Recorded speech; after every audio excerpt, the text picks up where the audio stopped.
I am going to demonstrate how to work a tubular bind off on 1x1 ribbing. This is very similar to the Kitchener stitch in that it's a 4-step process, and you're going in and out of the stitches. You're going to need to give yourself a tail that is at least 3 times as long as you're knitting, plus about another 6 or 7 inches so that you have plenty of tail to work in your loose end once you're finished.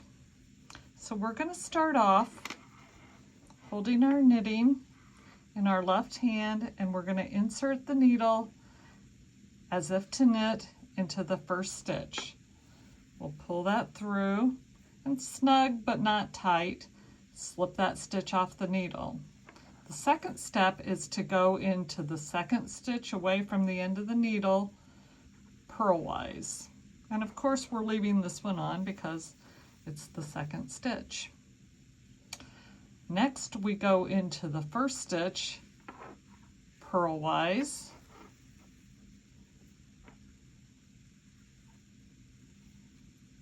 And we're going to slip that off the needle.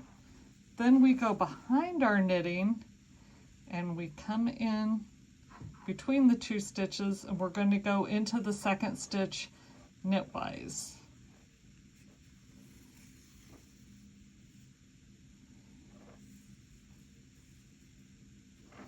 Okay, that is the 4 steps. So step 1, go into the first stitch knitwise and slip it off. Step 2 is go into the second stitch purlwise.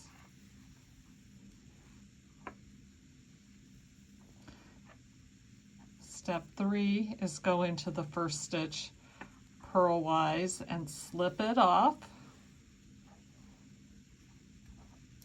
Step 4 is to go behind your knitting in between the first and second stitch.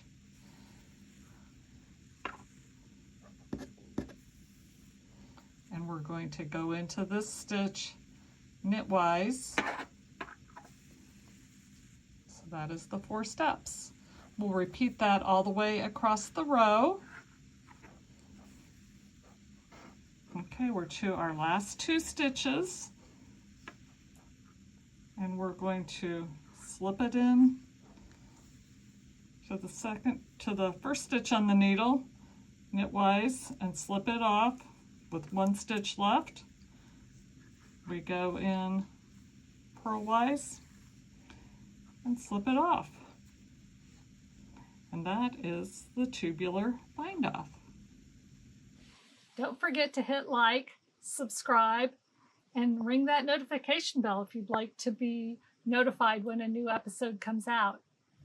Here's another video I think you'll enjoy.